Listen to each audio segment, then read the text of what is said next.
नमस्कार,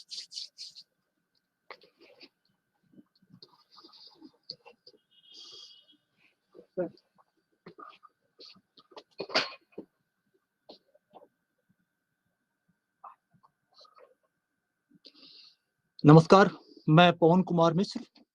हम लोग इंट्रोडक्शन टू सोशियोलॉजी के काउंसलिंग सेशन के द्वितीय चरण में प्रवेश कर चुके हैं। जैसा कि पिछली बार के काउंसलिंग में आपको याद होगा कि हम लोगों ने समाजशास्त्र क्या है, समाज क्या है, समाजशास्त्र की वैज्ञानिकता कैसे संभव है और समाजशास्त्र का एक वैज्ञानिक विषय के रूप में उद्भव और क्रमिक विकास किस रूप में हुआ, इन सारे बिंदुओं पर हम लोगों ने विस्तार से चर्चा की थी। अब आज हम लोग दूसरे चरण में समाजशास्त्र किन बुनियादी अवधारणाओं को विस्तार से समझने की कोशिश करता है, उस पर प्रकाश डालने की कोशिश करेंगे।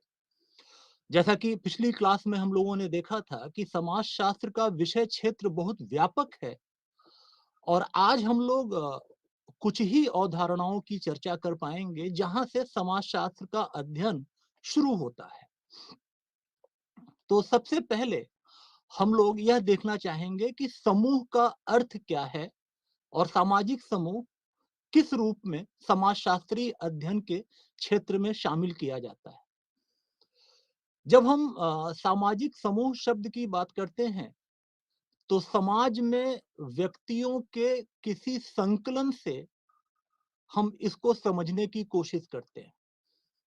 साधारणतया हम लोग कहते हैं कि दो या दो से ज्यादा व्यक्तियों का अगर कोई संकलन है तो उसे सामाजिक समूह कहा जाता है। बहुत से समाजशास्त्री इस बात पर एकमत हैं कि मूल रूप में समाजशास्त्र सामाजिक समूहों का ही वैज्ञानिक अध्ययन करने का प्रयास करता है। हैरी एम जॉनसन जैसे तमाम समाज वैज्ञानिक इस परिभाषा से सहमत होते हैं।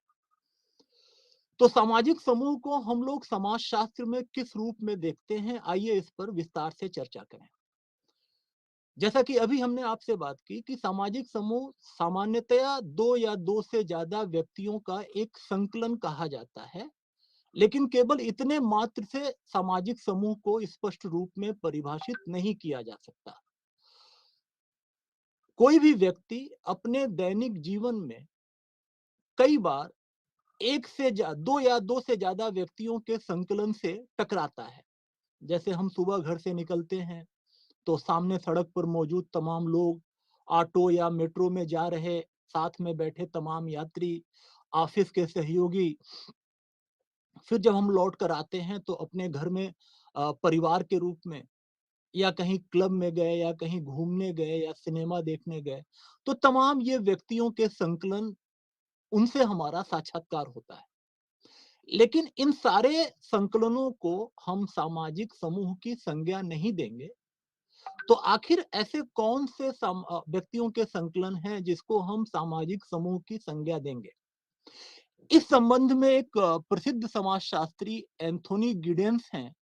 इन्होंने कहा है कि सामाजिक समूह से तात्पर्य साधारणतया व्यक्तियों के एक ऐसे संकलन से है जो नियमित आधार पर अंतःक्रियारत होते हैं। यहाँ दो शब्द, बल्कि मैं कहूंगा तीन शब्द बड़े महत्वपूर्ण हैं। व्यक्तियों के ऐसे संकलन से, अर्थात यह तो स्पष्ट है कि दो या दो से ज्यादा लोग होंगे। दूसरा, उनमें आपस में अंतःक्रिया। देखिए, अंतःक्रिया सामाजिक संबंधों का एक विशिष्ट स्वरूप है। प्रत्येक प्रकार के सामाजिक संबंधों के लिए हम अंतःक्रिया शब्द का प्रयोग नहीं करेंगे। अंतःक्रियारत होते हैं, इसका अर्थ यह है कि उन व्यक्तियों में जिनसे मिलकर वो संकलन बन रहा है, जिसको हम सामाजिक समूह कहना चाहते हैं, उन व्यक्तियों में आपस में एक से ज्यादा बार संबंधों का बनना दिखाई दे। जैसे कुछ दिन के अंतराल पर या रोज या सुबह शाम, जैसे परिवार एक संकलन है, यहाँ रोज हमारी अंतःक्रिया फैमिली के दूसरे सदस्यों के साथ होती है। अपने ऑफिस में 10 से 5 या अपने स्कूल कॉलेज जहां हम पढ़ते हैं वहां कॉलेज टाइम में अपने सहयोगियों से अंतःक्रिया होती है जो हमारे साथ पढ़ते हैं। तो इस रूप में हम ऐसे जो भी संकलन हैं जिनसे हम अपने संबंधों को किसी न किसी रूप में दोहराते हैं, उन संकलनों को हम सामाजिक समूह कहेंगे। नियमित आधार शब्द का तात्पर्य रोज या प्रत्येक घंटे से भी नहीं है। रोज भी हो सकता है, हर घंटे भी हो सकता है, कुछ समय के अंतराल पर, कुछ दिनों के अंतराल पर। आजकल सोशल मीडिया का जमाना है। निकटवर्ती मित्र जो आपस में रोज नहीं मिल पाते, वो व्हाट्सएप और तमाम सोशल मीडिया के नए अकाउंट के जरिए एक दूसरे से जुड़े रहते हैं। तो वो भी नियमित आधार पर अंतःक्रियारत माने जाएंगे और उनको हम मित्र मंडली के रूप में सामाजिक समूह का की संज्ञा देंगे। तो परिवार, मित्र मंडली, राजनैतिक दल, ऑफिस, स्कूल, कॉलेज, ये सब के सब सामाजिक समूहों के उदाहरण हैं, जहां विभिन्न व्यक्ति आपस में नियमित आधार पर एक दूसरे से जुड़े रहते हैं। जैसा मैंने बताया कि सामाजिक समूहों का अध्ययन समाजशास्त्र में शुरुआत से ही काफी चर्चित रहा है और इस पर अनेक व्याख्याएं प्रस्तुत की गई हैं। प्रत्येक समाजशास्त्री ने अपने-अपने हिसाब से, अपने दृष्टिकोण से सामाजिक समूहों के प्रकारों को विश्लेषित करने का काम किया है। तो अब हम लोग कुछ प्रमुख उदाहरणों से सामाजिक समूहों को और विस्तृत रूप में समझने की कोशिश करेंगे, जो आपके पाठ्यक्रम का हिस्सा भी हैं। जैसे प्राथमिक समूह, ये एक महत्वपूर्ण अवधारणा है जो सबसे पहले चार्ल्स कूले ने प्रस्तुत की थी। उनकी एक प्रसिद्ध पुस्तक थी सोशल ऑर्गेनाइजेशन, जिसमें उन्होंने सबसे पहले प्राथमिक समूह शब्द को परिभाषित किया था। प्राथमिक समूहों से कूले का तात्पर्य ऐसे समूहों से है जिनमें आमने सामने के घनिष्ठ संबंध एवं सहयोग पाए जाते हैं। यहाँ आमने-सामने शब्द का प्रयोग कूले ने उन संबंधों को दर्शाने के लिए किया जो बेहद निकटवर्ती माने जाते हैं, जो अत्यंत करीबी संबंध माने जाते हैं। तो कूले ने कहा कि ऐसे सारे समूह जिसमें इस तरह के संबंध हों, वो प्राथमिक हैं, वो प्राथमिक समूह कहे जाएंगे। जैसे परिवार, पड़ोस और मित्र मंडली, ये 3 प्रमुख उदाहरण कूले ने प्रस्तुत किया कि इन तीनों में अगर हम देखेंगे तो जो इसके मेंबर होते हैं उनमें बेहद घनिष्ठ और निकटवर्ती संबंध होते हैं। अब यहाँ पर एक महत्वपूर्ण प्रश्न कूले के समय ये उभर कर आया कि अगर हम इनको प्राथमिक शब्द की संज्ञा देते हैं तो हम इन्हें प्राथमिक ही क्यों कहेंगे, हम इनको कोई और नाम क्यों नहीं दे सकते। तो कूले ने इसको बहुत बेहतरीन तरीके से समझाने की कोशिश की। कूले ने कहा कि ये प्राथमिक बहुत से अर्थों में है, बहुत से अर्थों में इनको प्राथमिक की संज्ञा दे सकते हैं। जैसे सबसे पहले अगर मानव का किसी समूह से अंतःक्रिया होती है तो वो ये प्राथमिक समूह, हम सबसे पहले परिवार से या मित्रों से या अपने पड़ोसियों से संपर्क में आते हैं, इस रूप में भी प्राथमिक हैं। तो कूले ने कहा कि सर्वाधिक महत्वपूर्ण रूप में हम इन्हें प्राथमिक इसलिए कहते हैं क्योंकि ये तीनों समूह, या जिसे प्राथमिक समूह कूले कह रहे हैं, ये सबसे पहले मनुष्य के चरित्र और आदर्शों का निर्माण करते हैं। हमारे व्यक्तित्व का निर्माण तमाम किस्म की प्रक्रियाओं का एक परिणाम है जिसमें बाहरी दुनिया से हमारा संपर्क विशेष भूमिका निभाता है। और मूल रूप में हमारे व्यक्तित्व का जो बुनियादी निर्माण है वो सबसे पहले हमारे परिवार में, हमारे दोस्तों के साथ और हमारे पड़ोस के सामाजिक वातावरण पर निर्भर करता है। तो कूले कहता है कि इन अर्थों में इन्हें हम प्राथमिक समूह की संज्ञा देंगे। आगे चलकर कूले ने अपनी पुस्तक में इतना अवश्य आखिरी में कहा कि दैनिक जीवन में केवल प्राथमिक समूह ही नहीं पाए जाते, कुछ अन्य समूह भी हैं जिनको प्राथमिक नहीं कहा जाता।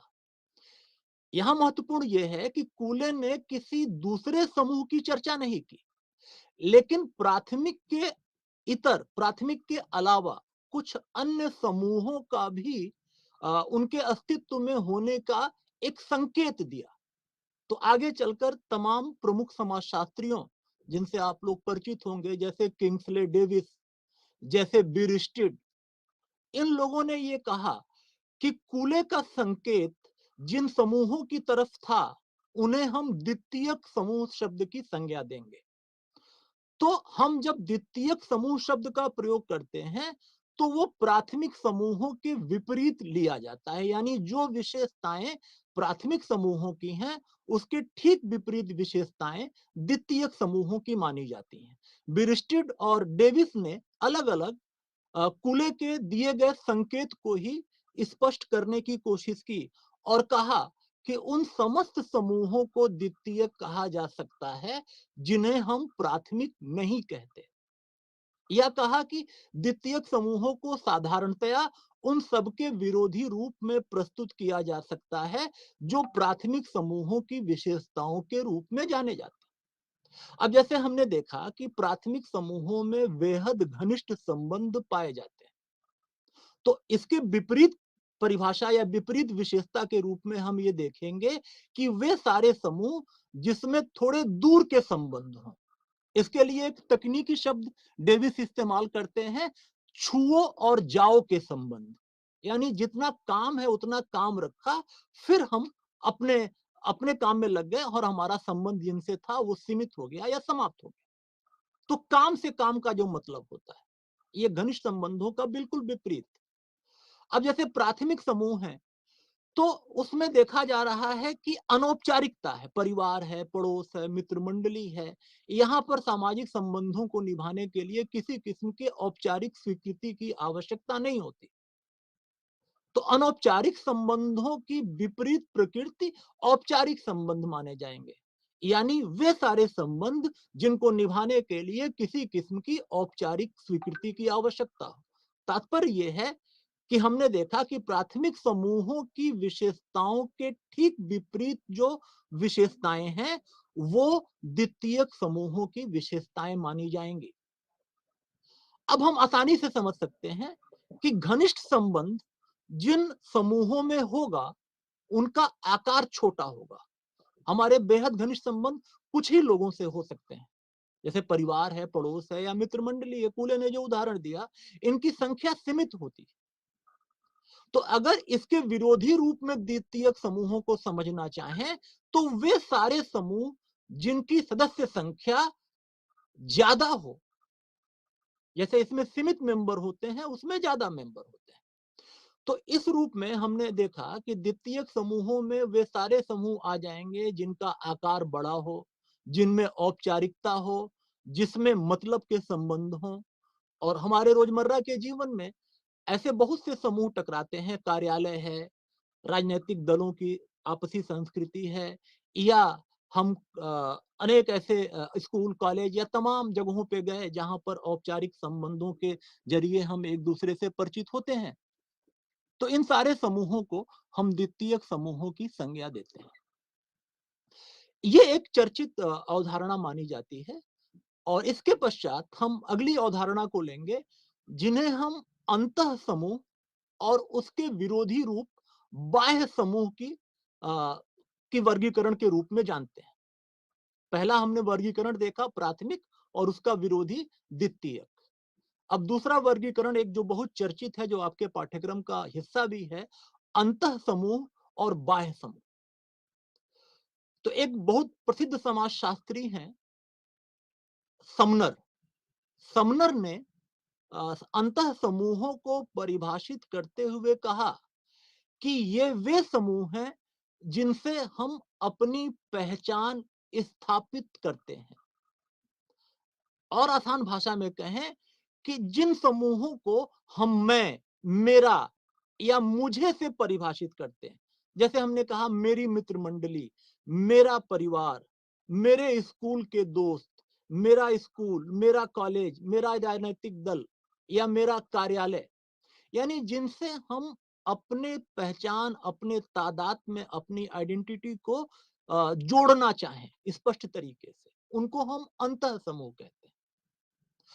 और इसके ठीक विपरीत बाह्य समूह, अर्थात जिनसे दूसरे लोग अपनी पहचान जोड़ें, जो हमारी पहचान के परे। जैसे मैंने कहा, उनका परिवार, उनका कॉलेज, उनकी मित्र मंडली।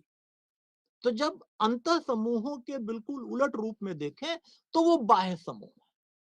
इस रूप में ये अंतः समूह और बाह्य समूह का एक चर्चित वर्गीकरण है। इसके अतिरिक्त एक और हम अवधारणा को डिस्कस करना चाहेंगे आपके समक्ष, जिसका नाम है संदर्भ समूह। संदर्भ समूहों पर न केवल अवधारणात्मक रूप में विचार किया गया है, बल्कि आगे चलकर मर्टन जैसे प्रसिद्ध समाजशास्त्रियों ने संदर्भ समूह को एक सैद्धांतिक परिप्रेक्ष्य भी देने की कोशिश की।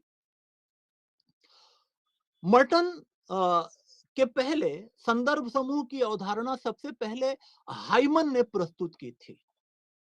हाइमन की एक प्रसिद्ध पुस्तक है द साइकोलॉजी ऑफ स्टेटस, जिसमें हाइमन ने कहा कि वे सारे समूह संदर्भ समूह हैं जिससे जिससे हम या तो स्वयं को जोड़ना चाहते हैं या जिससे हम स्वयं को मनोवैज्ञानिक रूप से संबंधित करना चाहते हैं। वे सारे समूह संदर्भ समूह माने जाएंगे। तो संदर्भ समूहों की अवधारणा को हाइमन ने चर्चित बनाया और आगे चलकर मर्टन ने इसको बहुत विस्तृत सैद्धांतिक परिप्रेक्ष्य के रूप में विश्लेषित किया। मर्टन कहते हैं कि हम में से अधिकांश लोग किसी न किसी संदर्भ समूह के अनुसार अपने आचरण को निभाते रहते हैं। हम में से बहुत से लोग ऐसे होते हैं जिनके सामने कोई संदर्भ समूह होता है। हम में से बहुत से लोग क्रिकेटर्स के ग्रुप में जुड़ना चाहते हैं, वो हमारा संदर्भ समूह बन जाता है। हम में से बहुत से लोग प्रशासनिक सेवाओं में जाना चाहते हैं। हम में से बहुत से लोग अध्यापन में, या हम में से बहुत से लोग फिल्मी दुनिया में अपनी किस्मत आजमाना चाहते हैं। तो कोई भी ऐसा समूह जिसके हम सदस्य बनने के आकांक्षी हों, या हम स्वयं को उससे मनोवैज्ञानिक रूप से संबंधित करना चाहें, उसे हम संदर्भ समूह के रूप में विश्लेषित करते हैं। मर्टन ने इसके बहुत से पक्षों को उद्घाटित किया, जिसको थोड़ा सा संक्षेप में मर्टन द्वारा दी गई एक और प्रसिद्ध अवधारणा, जो संदर्भ समूह व्यवहार को विश्लेषित करने की कोशिश करती है, वो ये है कि संदर्भ समूह को समझने के लिए हम लोगों को तीन शब्दों को देखना होगा: संदर्भ व्यक्ति, रोल मॉडल और संदर्भ समूह। ये तीनों अवधारणाएं जुड़ी हुई हैं और अवधारणात्मक अंतर भी है इनमें, जिनकी स्पष्टता होनी चाहिए। जब हम किसी समूह से अपने को मनोवैज्ञानिक रूप से जोड़ें या उसका अंग बनना चाहें, जैसे हमने कहा कि हम प्रशासनिक सेवाओं में जाना चाहते हैं, या जैसे हमने कहा कि हम में से कोई किसी खिलाड़ियों के किसी ग्रुप से जुड़ना चाहता है, फुटबॉल के राष्ट्रीय टीम का मेंबर बनना चाहता है, या स्वयं को एक प्रसिद्ध फुटबॉलर के रूप में किसी टीम का अंग बनाता है, वो हमारे लिए संदर्भ समूह।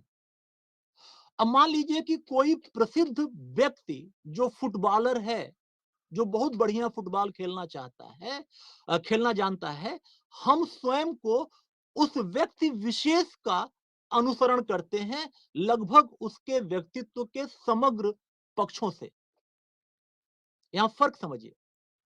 अगर हम किसी समूह से, जैसे फुटबॉलर के किसी समूह से जोड़ रहे हैं, जैसे हम बॉलीवुड से अपने को जोड़ना चाहते हैं, तो बॉलीवुड हमारे लिए संदर्भ समूह हो गया।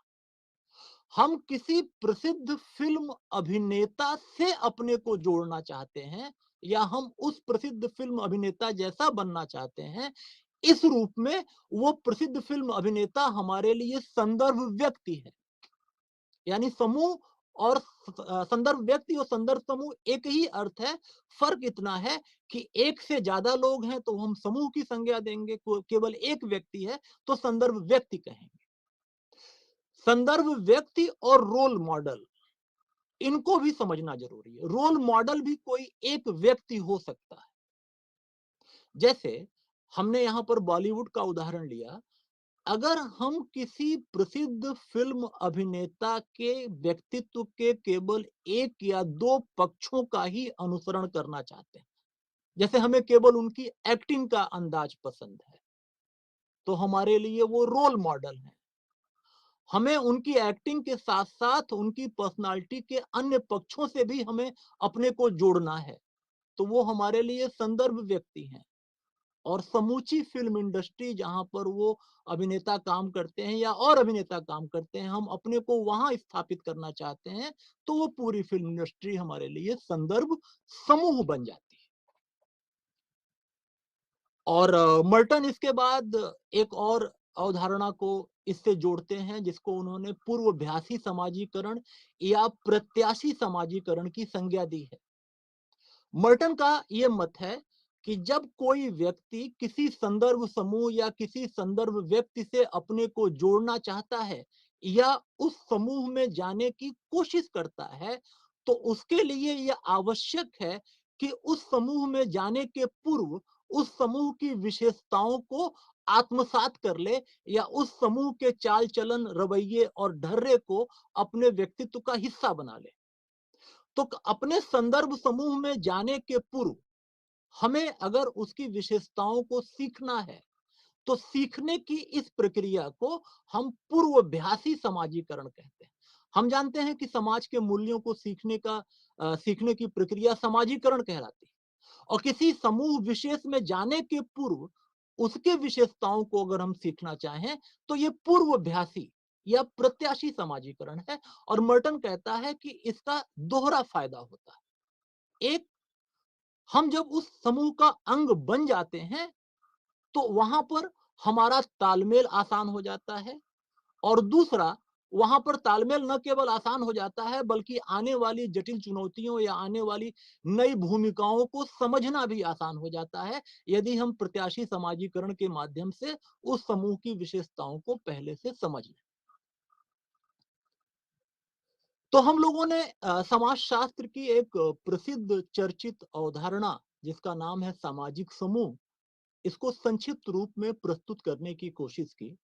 अब इसके बाद हम आगे चलेंगे और एक और बुनियादी अवधारणा, जिसका नाम है समुदाय, इसको समझने की कोशिश करेंगे कि समाजशास्त्र में जब समुदाय का हम विश्लेषण करते हैं, तो किन अर्थों में समुदाय को समझने की कोशिश करते हैं।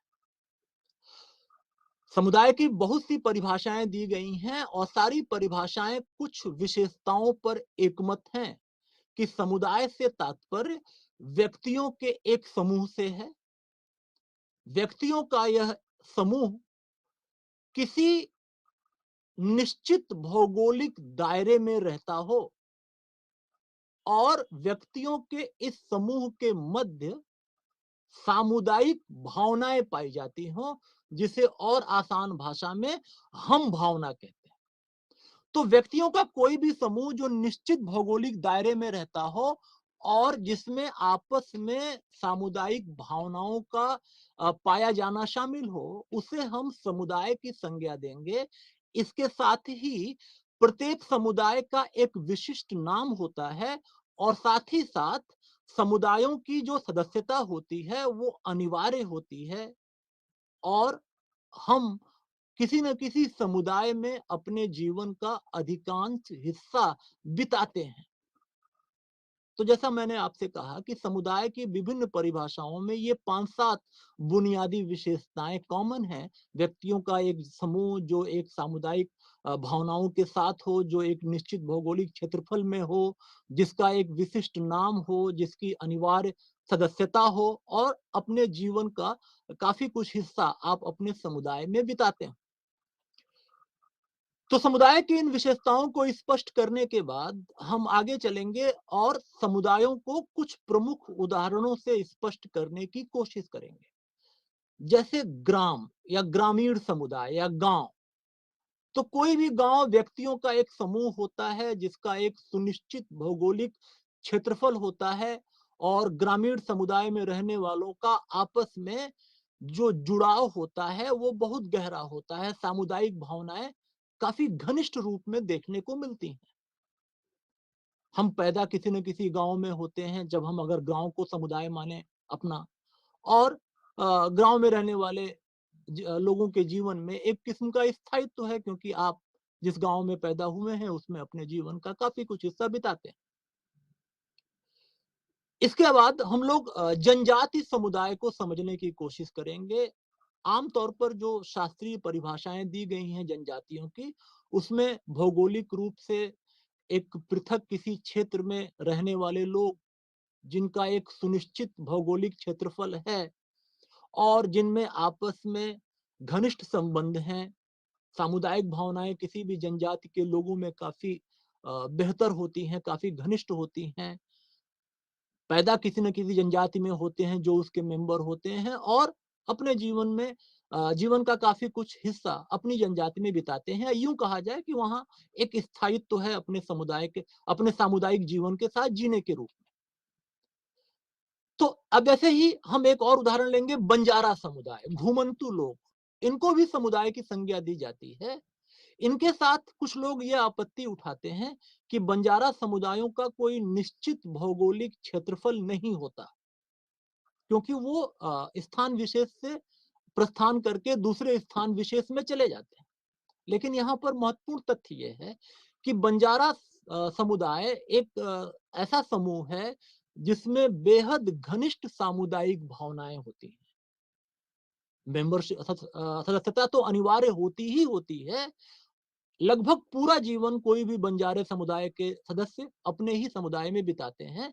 और जहां तक रहा सवाल इसके भौगोलिक क्षेत्रफल के होने अथवा न होने का, तो कोई भी बंजारा समुदाय किसी भी इलाके में जब प्रस्थान करके जाता है तो वहां एक क्षेत्र विशेष में ही रहता है।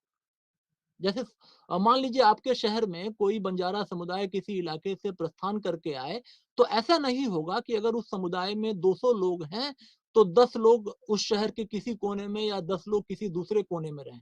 वो सारे के सारे लोग एक जगह पे अपनी बस्तियां बना के रहेंगे। तो जहां पे रहेंगे वो उनका एक भौगोलिक समुदाय हो जाता है। शहरों को भी समुदाय की कैटेगरी में, समुदाय की श्रेणी में रखा जाता है। हालांकि बड़े शहरों या महानगरों के साथ एक अपरिचित होने का भी संदर्भ रहता है कि विभिन्न व्यक्ति आपस में परिचित नहीं होते, पड़ोस में उतना घनिष्ठता नहीं देखी जाती, या हम पड़ोसियों से हो सकता है कि हम अपने पड़ोसियों को ही न जानते हों, अपने शहर में रहने वाले दूसरे लोगों की तो बात छोड़िए। लेकिन शहर समुदाय हैं, बड़े शहर एक कमजोर उदाहरण माने जाएंगे, लेकिन कई बार उनकी जो भौगोलिक पहचान है बड़े शहरों में रहने वालों की, वो तब स्पष्ट हो जाती है जब वो किसी भी शहर में रहने वाले दो लोग किसी दूसरे शहर में मिलें और एक दूसरे से वो इसी आधार पर परिचित हो जाते हैं कि हम लोग एक ही शहर के निवासी हैं। जैसे कोई दो लोग ए शहर के रहने वाले हैं, ए शहर में रहते हुए आपस में कभी मुलाकात न हुई हो, लेकिन अगर वो सी शहर में गए और हो सकता है कि वहां पर दो लोगों में मुलाकात हो जाए, तो पहचान का सबसे बड़ा जरिया यही बनेगा कि हम दोनों लोग ए शहर के रहने वाले हैं। तो कहीं ना कहीं अपनी भौगोलिक पहचान को लेकर शहरों में एक सांस्कृतिक जुड़ाव होता जरूर है, जो थोड़ा कमजोर रूप में है लेकिन दिखता है। ऐसे ही राष्ट्र को भी हम सांस्कृतिक धरातल पर समुदाय की संज्ञा देते हैं। हालांकि राष्ट्र शहरों की तुलना में बहुत बड़े उदाहरण हैं समुदाय के, और ऐसा माना जाता है कि एक कोई राष्ट्र बहुत बड़ा है तो उसके सदस्यों में आपस में जुड़ाव कितना है, ये एक प्रश्न चिन्ह है। लेकिन अब जैसे भारत की अगर हम बात करें, तो इसकी राष्ट्रीय पहचान समुदाय के रूप में काफी पहले से है। जैसे कुंभ का मेला हजारों सालों से भारत के विभिन्न कोनों से लोगों को स्थान विशेष पर, भारत में लगने वाले 4 जगहों के कुंभ के मेले, हरिद्वार, नासिक, उज्जैन और प्रयागराज, इन चारों स्थानों पर कुंभ के मेले भारत की भूमि की भौगोलिक पहचान के भीतर रहने वालों को ही इकट्ठा करते हैं। यानी एक सांस्कृतिक पहचान तो है जो कुंभ के मेले में दिखाई देती है। तो ये कहीं न कहीं राष्ट्रों को भी सामुदायिक पहचान की संज्ञा देती है और उनको समुदाय का उदाहरण मानती है। जैसे कारगिल के वार के दिनों में आपने देखा कि विभिन्न भारतवासी कैसे उनमें देशभक्ति का ज्वार आया था और अपने सैनिकों और अपने सेना और अपने देश की पहचान और अपने देश की सुरक्षा के लिए पूरे देश में एक ही देशभक्ति का ज्वार गूंज रहा था, हर तरफ दिखाई दे रहा था। तो एक ये भौगोलिक दायरे के भीतर रहने वाली सांस्कृतिक पहचान है, जो स्पष्ट रूप से दर्शाती है कि राष्ट्र भी समुदाय के उदाहरण हैं। हाँ, इतना ज़रूर है कि वो थोड़े बड़े उदाहरण हैं और कभी-कभी विभिन्न कारणों से सांस्कृतिक पहचान कमज़ोर भी दिखाई पड़ती है। तो समुदायों की अवधारणा के पश्चात हम बात करेंगे एक और चर्चित अवधारणा, बुनियादी अवधारणा जिस पर समाजशास्त्री जिसके अध्ययन को महत्वपूर्ण मानते हैं और न केवल अध्ययन को महत्वपूर्ण मानते हैं बल्कि यह भी प्रयास करते हैं कि समाजशास्त्र के विद्यार्थियों को उसकी अवधारणात्मक स्पष्टता हो सके और वो अवधारणा है समिति। समिति से तात्पर्य व्यक्तियों के ऐसे समूहों से है जो कुछ निश्चित उद्देश्यों की प्राप्ति के लिए मिलजुल कर काम करते हों। जितनी भी समिति की परिभाषाएं अलग-अलग समाजशास्त्रियों ने दी हैं, वो सभी इस बात पर एकमत हैं कि कोई भी समिति साधारण रूप में व्यक्तियों के ऐसे समूह को इंगित करती है जो एक स्पष्ट और सुनिश्चित उद्देश्य के साथ कुछ कार्य को करने के लिए बनाई गई हो, जिसकी सदस्यता अस्थायी हो और जो अपने उद्देश्य की पूर्ति के बाद अ, न दिखाई देती हो या किसी और रूप में परिवर्तित हो जाती है। तो रोजमर्रा के जीवन में हम कहीं न कहीं अपनी समितियों से ही परिचित होते हैं, जैसे परिवार भी एक समिति है। स्कूल, कॉलेज, हॉस्पिटल या ऑफिस या जो भी हम नाम लें, ये सभी समितियों के ही उदाहरण माने जाते हैं जो किसी निश्चित निश्चित उद्देश्य की प्राप्ति के लिए गठित की जाती है। और जाहिर सी बात है कि जब कुछ लोग किसी निश्चित उद्देश्य की प्राप्ति के लिए एक होंगे और मिलजुल कर काम करेंगे तो कोई एक निश्चित संगठन बनाएंगे, कुछ नियम कानून बनाएंगे जिनका अनुपालन करते हुए उन उद्देश्यों की प्राप्ति करना चाहेंगे।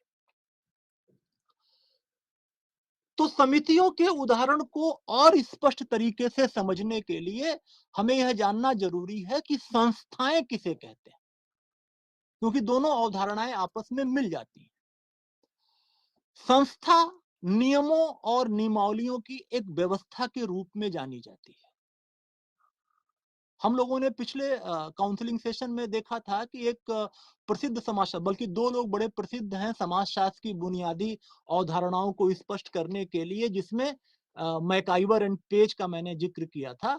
तो मैकाइवर एंड पेज कहते हैं कि संस्थाएं कार्यविधियों का प्रकार हैं, यानी ऐसे तरीके हैं जिनसे हम किसी उद्देश्य की प्राप्ति के लिए कुछ नियमों और नियमावलियों के संग्रह को विकसित करें।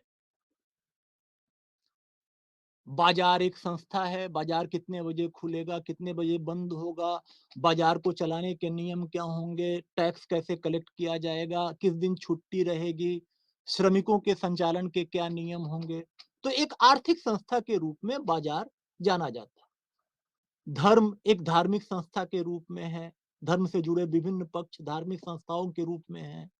तो समाज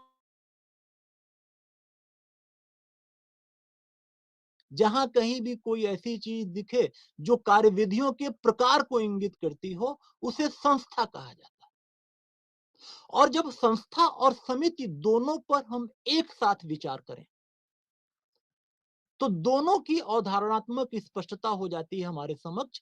मैकाइवर एंड पेज कहते हैं कि अगर हम किसी चीज को सदस्यता के रूप में समझना चाहें तो वो एक समिति है, और अगर उसी चीज पर हम नियमों और कार्यविधियों के तरीकों के रूप में विचार करें तो वो एक संस्था है। कोई भी स्कूल अगर अध्यापक, छात्र और उसके कर्मचारियों की सदस्यता के रूप में देखा जाए तो वो एक समिति है। स्कूल में प्रवेश का नियम, कब परीक्षा होगी, किस तरह से स्कूल संचालित होगा, कौन से लोग नियुक्त किए जाएंगे पढ़ाने के लिए, किस तरह के छात्रों का प्रवेश लिया जाएगा। यानी जब स्कूल को नियमों कानूनों की व्यवस्था, नियमों नियमावलियों की व्यवस्था के रूप में देखें, कार्यविधियों के प्रकार के रूप में देखें, तो स्कूल एक संस्था नजर आती है। परिवार भी एक समिति है। पति पत्नी और बच्चों का एक जो सदस्य का रूप है, परिवार को समिति बनाता है। परिवार को चलाने के नियम, परिवार में प्रवेश के नियम, परिवार से जुड़े हुए विभिन्न नियमों के पक्ष परिवार को एक संस्था बनाते हैं। संस्थाएं तुलनात्मक रूप में स्थायी होती हैं, समितियां अस्थायी होती हैं। हम किसी भी समिति को देखें तो वो उसकी मेंबरशिप को डिनोट करता है, और मेंबरशिप एक टेम्पोररी, एक अस्थायी अवस्था है, और जबकि उसके नियमों नियमावलियों का पक्ष एक स्थायी व्यवस्था है। स्कूल एक संस्था के रूप में स्थायी है। उसमें टीचर रिटायरमेंट के बाद बदल जाएंगे, हर साल छात्र बदल जाएंगे, अध्यापक, छात्र, कर्मचारी बदल जाते हैं, तो जो सदस्य लोग हैं वो बदलते रहते हैं, उस रूप में अस्थायी। लेकिन जब हम उसके नियमों नियमावलियों की व्यवस्था के रूप में देखें तो वो हमेशा की तरह कायम रहता है। तो तुलनात्मक रूप में संस्थाएं स्थायित्व का स्वरूप ग्रहण किए रहती हैं, जबकि समितियां अस्थायी रूप के रूप में देखी जाती हैं। तो हम लोगों ने समिति, समुदाय, संस्था और इसके पूर्व समूह की चर्चा की। अब हम लोग समाजशास्त्र की समाजशास्त्र के विषय क्षेत्र की अगली चर्चित अवधारणा को सामने रखना चाहेंगे, जिसका नाम है संस्कृति। और हम सभी लोग इस शब्द से परिचित हैं। आपस की बातचीत में इस शब्द का हम प्रयोग करते हैं, भले ही हम समाजशास्त्र के विद्यार्थी हों या न हो। तो आइए देखा जाए कि समाजशास्त्रीय पक्ष इसके कौन से हैं, या विभिन्न समाज वैज्ञानिकों ने इसको किस रूप में विश्लेषित करने की कोशिश की है। एक बहुत प्रसिद्ध नाम है टायलर का। टायलर ने सबसे पहले संस्कृति को व्यवस्थित तरीके से परिभाषित करने की कोशिश की। यहाँ टायलर संस्कृति को एक ऐसा जटिल समग्र मानते हैं जिसमें ज्ञान, विश्वास, कला, मूल्य, नियम, तकनीकी एवं दूसरी अन्य समस्त विशेषताएं जो मनुष्य ने समाज का सदस्य होने के नाते अर्जित की हैं, वो इस जटिल समग्र में शामिल हैं।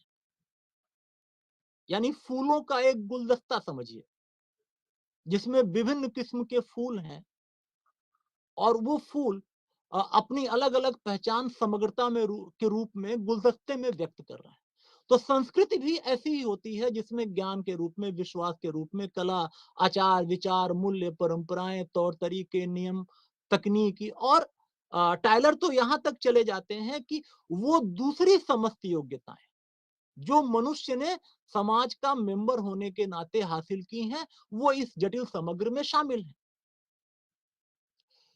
संस्कृत की विशेषताओं को स्पष्ट करने के पहले एक और चर्चित परिभाषा लेते हैं, फिर हम लोग इसकी कुछ प्रमुख विशेषताओं के माध्यम से संस्कृत को समझने की कोशिश करते हैं।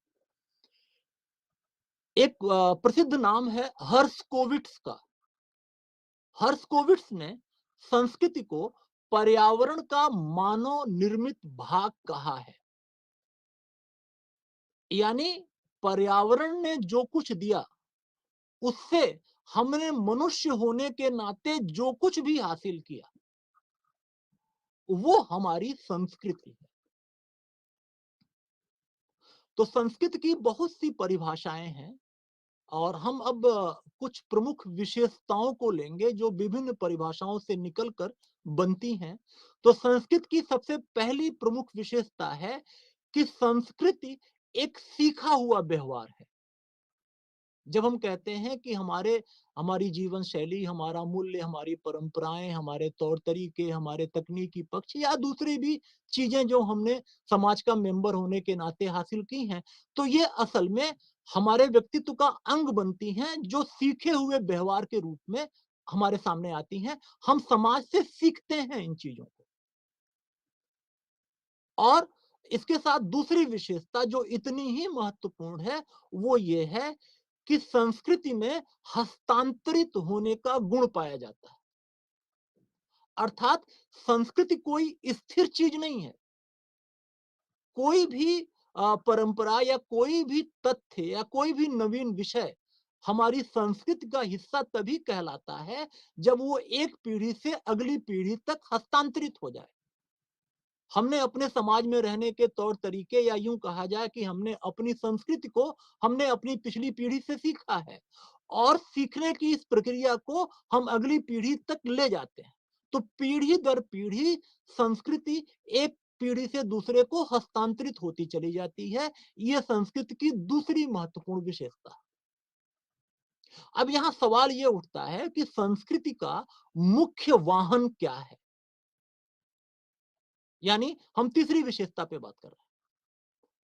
संस्कृति का मुख्य वाहन अर्थात किस पर बैठकर कल्चर रूपी जटिल समग्र एक पीढ़ी से अगली पीढ़ी को हस्तांतरित होता है। तो संस्कृत के मुख्य वाहन को भाषा के रूप में देखा जाता है। देखिए, भाषा जटिल प्रतीकों की एक व्यवस्था है। सभ्यता के विकास के क्रम में धीरे धीरे मनुष्यों ने दूसरे मनुष्यों के साथ संपर्क स्थापित करने के लिए विभिन्न जटिल प्रतीकों को विकसित किया और कालांतर में चलकर उन प्रतीकों को लिखने की व्यवस्था की जिसको हम लिपि कहते हैं। तो भाषा और लिपि के माध्यम से संस्कृति एक पीढ़ी से मुख्यतया का मतलब जरूरी नहीं है कि भाषा लिखित रूप में जाए अगली पीढ़ी तक।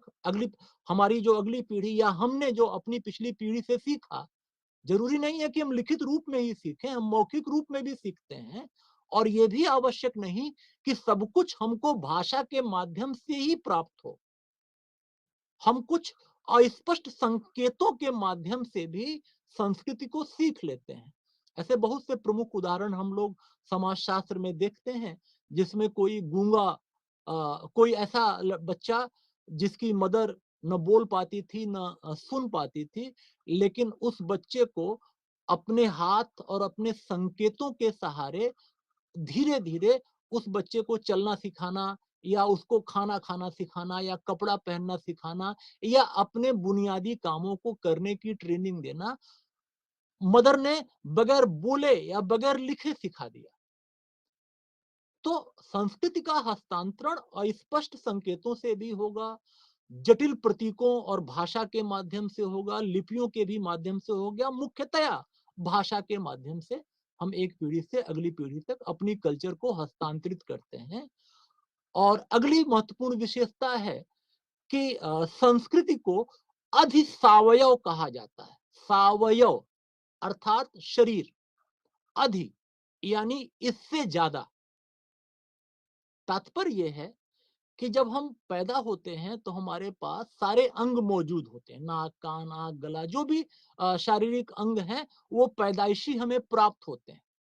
लेकिन कल्चर हमें पैदाइशी प्राप्त नहीं होती। जैसे जैसे हम बड़े होते हैं, जिस सामाजिक परिवेश में हम रहते हैं, उस सामाजिक परिवेश में भाषा और दूसरे माध्यमों से हम धीरे धीरे संस्कृति को सीखने की कोशिश करते हैं। तो इस रूप में संस्कृति हमारे शारीरिक संरचना से ज्यादा है, अधिसावयव है। और अगली विशेषता है कि संस्कृति अधिवैयक्तिक है। वैयक्तिक यानी एक व्यक्ति, अधि यानी उससे ज्यादा। अर्थात जिन सांस्कृतिक पहचान को हम प्राप्त करते हैं या अपने संस्कृति के जिन तौर तरीकों को हम सीखते हैं, वो तौर तरीके हमारी हमारे परिवार या हमारे दोस्तों जिससे हमने या हमारे वरिष्ठों से जिससे हमने सीखा, वो उनकी व्यक्तिगत संपत्ति नहीं है। वो एक संपूर्ण सामाजिक विरासत है जो हमें पिछली पीढ़ी ने दिया। जैसे हम किसी देवता के अस्तित्व में अगर हम विश्वास करते हैं, उसका नाम जो भी हो, और हमें उस देवता के बारे में जानकारी अपने परिवार या अपने मित्र मंडली या अपने वरिष्ठों से मिली, तो वो देवता विशेष हमारे परिवार या हमारे वरिष्ठों की व्यक्तिगत संपत्ति नहीं है, उनको भी वो समाज का विरासत होने के नाते प्राप्त हुई। अर्थात सांस्कृतिक गुण, सांस्कृतिक पहचान व्यक्ति विशेष से ज्यादा होते हैं। अधिवैयक्तिक इन्हीं अर्थों में कहा जाता है। संस्कृति को समझने के लिए इसके बुनियादी तत्वों को समझना होगा कि संस्कृति किन चीजों से मिलकर, किन तत्वों से मिलकर बनती है, इसका निर्माण कैसे होता है। तो संस्कृति का सबसे बुनियादी तत्व है सांस्कृतिक तत्व, कल्चरल ट्रेड जिसे कहते हैं। और जैसे शरीर की बुनियादी इकाई कोशिका कही जाती है, ऐसे ही संस्कृति की बुनियादी इकाई सांस्कृतिक तत्व कहा जाता है। जब सांस्कृतिक तत्वों को लोगों ने परिभाषित किया तो इस रूप में कहा कि सबसे न्यूनतम परिभाषित किए जाने वाले तत्व सांस्कृतिक तत्व कहलाएंगे। यहाँ एक स्पष्ट पहचान होनी चाहिए अपने मनोमस्तिष्क में सांस्कृतिक तत्व की। हमने कहा न्यूनतम परिभाष्य तत्व। जैसे हमने कहा नमस्ते, तो नमस्ते हमने कहा तो उसके लिए जरूरी है कि दोनों हाथ जोड़ लें और दोनों हाथ जोड़ के हम कहें कि सामने वाले का अभिवादन करें कि नमस्ते। तो ये एक सांस्कृतिक तत्व है। न्यूनतम पहचान कब होगी? जब दोनों हाथ आपस में जुड़े हों। सपोज करिए दोनों हाथ अलग अलग हों और हम कहें नमस्ते, तो सामने वाला इसका कोई अर्थ नहीं लेगा। हमने कहा आदाब और हाथ को माथे तक ले गए, लगभग माथे तक, तो ये एक बुनियादी सांस्कृतिक तत्व है। लेकिन हमने आदाब कहा और हाथ को नीचे ही रखा, थोड़ा सा नीचे हाथ को मोड़ लिया, तो ये कोई सांस्कृतिक तत्व नहीं माना जाएगा, क्योंकि इसकी परिभाषा नहीं दी जाएगी। मतलब सबसे छोटी वो चीज जहां पर एक परिभाषा उसकी बन सके। जैसे कोशिका के विभिन्न तत्वों को अलग अलग कर दें तो वो कोशिका का नाम नहीं लेंगे। न्यूनतम परिभाषा कहां होगी? जब सारी चीजें सिमटकर एक कोशिका का रूप ग्रहण कर लें, तो हम कहेंगे ये शरीर की बुनियादी इकाई है। तो सांस्कृतिक तत्व और सांस्कृतिक तत्वों से बनते हैं सांस्कृतिक संकुल। सांस्कृतिक संकुल अर्थात जिनके इर्द गिर्द एक खास किस्म के सांस्कृतिक तत्वों का संकलन हो। जैसे हम अपने देवालय में अपने इष्ट देवता की पूजा करने जाते हैं, उस देवालय का नाम जो भी। जैसे हम मंदिर गए, तो अब पूजा करना एक संकुल के रूप में यहां ले लिया जाएगा, लेकिन इसके आप देखें तो छोटे छोटे सांस्कृतिक तत्व हैं। हाथ पैर धुलना, मंदिर में चढ़ते हुए प्रणाम करना, देवता के सामने सर झुकाना, आरती में भाग लेना, प्रसाद चढ़ाना, घंटी बजाना, परिक्रमा करना, ये छोटे छोटे सांस्कृतिक तत्व जब एक केंद्र विशेष के इर्द गिर्द इकट्ठा हुए तो हमने कहा कि इन्होंने सांस्कृतिक संकुल का निर्माण किया। ऐसे ही तमाम किस्म के सांस्कृतिक संकुल हम देख सकते हैं। अपने से बड़ों को सम्मान देना है, एक सांस्कृतिक संकुल है। अब कोई बड़ा हमसे मिलने आए तो हम क्या करेंगे? चेयर छोड़ देंगे, खड़े हो जाएंगे, उनको पहले बैठने का स्थान देंगे। अपनी बात भी रखनी होगी तो थोड़ी आवाज नीचे रखेंगे। उनके अभिवादन के पश्चात उनसे कुछ चाय या पानी या अन्य कुछ खाने पीने की चीज को पूछेंगे। उसके बाद उनको छोड़ने जब वो जाने लगे तो उनको छोड़ने बाहर तक जाएंगे। इन छोटे छोटे सांस्कृतिक तत्वों को मिलाकर एक जगह इकट्ठा कर लिया तो हमने कहा कि हमने अपने से वरिष्ठ का सम्मान किया। तो इस तरह सांस्कृतिक संकुलों का निर्माण होता है। तो तत्व सबसे छोटी इकाई वो बनाते हैं संकुल। जैसे शरीर है, सबसे छोटी इकाई कोशिका है। अब नाक कोशिकाओं का एक खास तरह का जमौड़ा है, तो नाक एक संकुल है। हम समाजशास्त्र से बाहर का उदाहरण दे रहे हैं केवल स्पष्टता के लिए। ऐसे मैंने मंदिर का या बड़ों को सम्मान देने का उदाहरण किया। एक खास केंद्र के चारों तरफ विशिष्ट रूप से कुछ संस्कृत तत्व इकट्ठा होंगे तो वो संकुल का निर्माण करेंगे। और सारे संकुल अलग अलग किसी खास केंद्र के तरफ इकट्ठा होंगे तो वो प्रतिमान बनाएंगे। तो सबसे पहले तत्व तत्व बनाते हैं संकुल, संकुल मिलकर बनाते हैं प्रतिमान।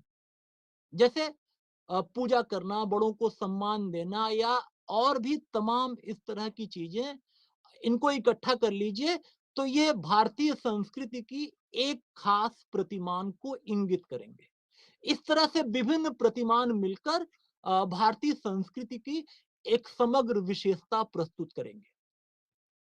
तो हमने देखा कि कैसे संस्कृतियां निर्मित होती हैं, उसके विभिन्न तत्व क्या हैं, कल्चरल ट्रेट, उसके बाद संकुल, संकुल के बाद प्रतिमान।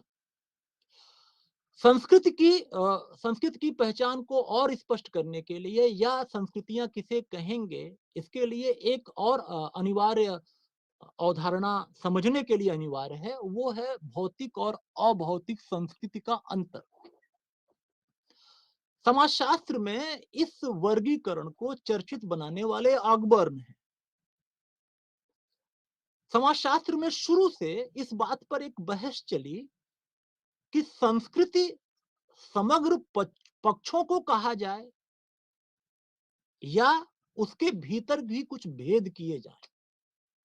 तो अकबर ने इस वर्गीकरण को लेकर आए और जो भौतिक तथ्य हैं, भौतिक तत्व हैं, उन्हें कहा कि ये भौतिक संस्कृतियों का निर्माण करते हैं, और जो अभौतिक पक्ष हैं, अभौतिक तथ्य हैं, उनको कहा कि ये अभौतिक संस्कृतियां हैं। यानी भौतिक और अभौतिक के मध्य अंतर किया अकबर साहब ने। उनके एक सहयोगी थे निमकाफ, उनका भी इसमें योगदान।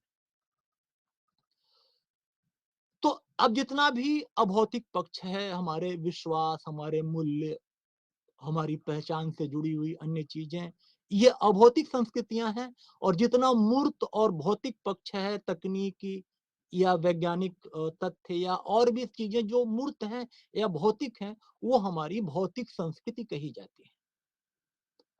भौतिक और अभौतिक के इस वर्गीकरण के पश्चात कालांतर में समाजशास्त्र में एक और छोटी सी बहस आई जो बड़ी मजेदार थी।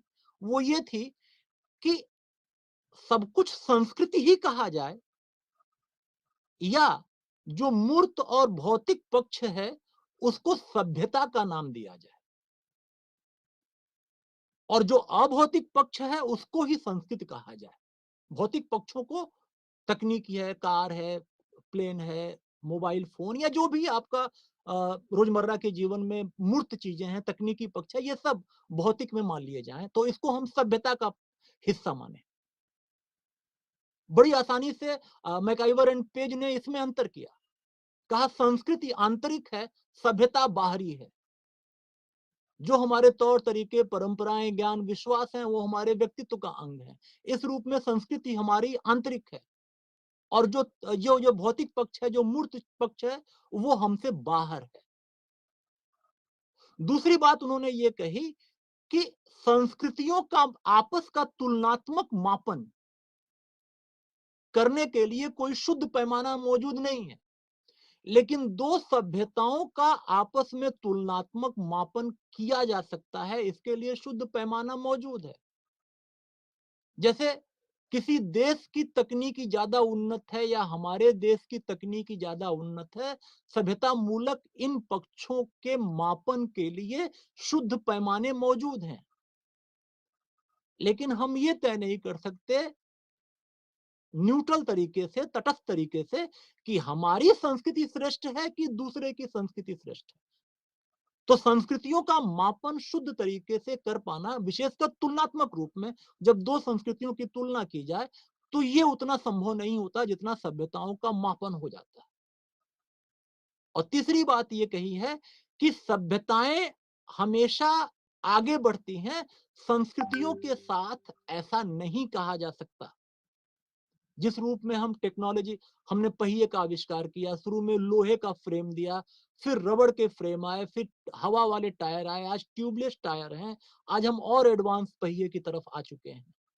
तो सभ्यता मूलक पक्ष दिन ब दिन प्रगति करते चले जाते हैं, लेकिन संस्कृति पिछड़ रही है या प्रगति कर रही है, इस रूप में कमेंट देना या टिप्पणी करना उतना उचित प्रतीत नहीं होता। हमारे अभिवादन का जो तरीका वर्षों पुराना है, वही आज भी है। तो हम इसको आगे बढ़ना कहें कि पीछे हटना कहें कि स्थिर ठहराव कहें, इस रूप में हम टिप्पणी नहीं करते समाजशास्त्र के, अगर हम जुड़े हैं तो।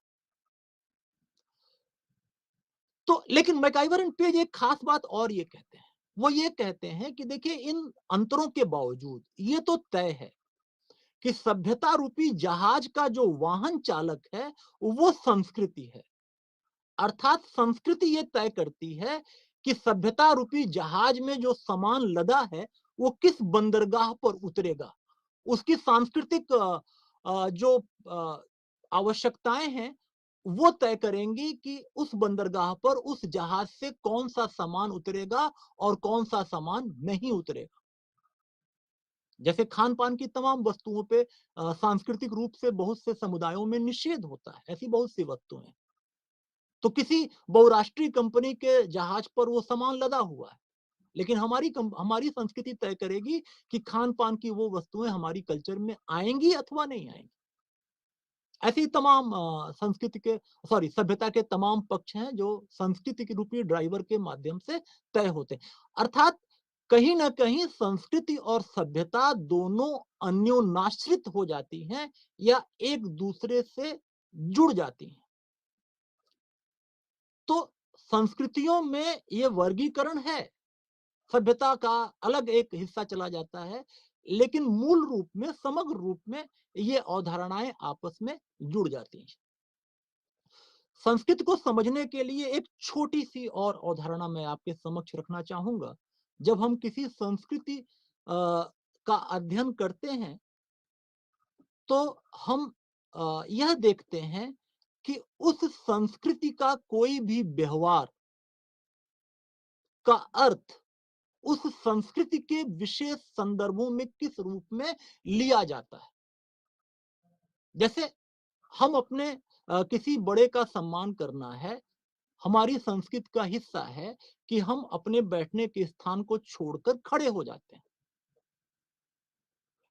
अब अगर हम देखें तो बहुत सी ऐसी संस्कृतियां हैं, कुछ कुछ खासकर चर्चित हैं इस रूप में, जो अ, किसी को सम्मान देना हो तो अपने बैठने के स्थान से उठकर नीचे बैठ जाते हैं। तो अब हमें अगर किसी ऐसी संस्कृति का मूल्यांकन करना है जो बड़े को सम्मान देने के लिए अपनी कुर्सी से उतरकर, तो उसको अपनी संस्कृति के चश्मे से नहीं देखेंगे। हम ये नहीं देखेंगे कि हम खड़े हो जाते हैं तो सम्मान देने का ये अच्छा तरीका है और वो लोग बैठ जाते हैं तो सम्मान देने का तरीका ये खराब। हम ऐसा नहीं कहेंगे।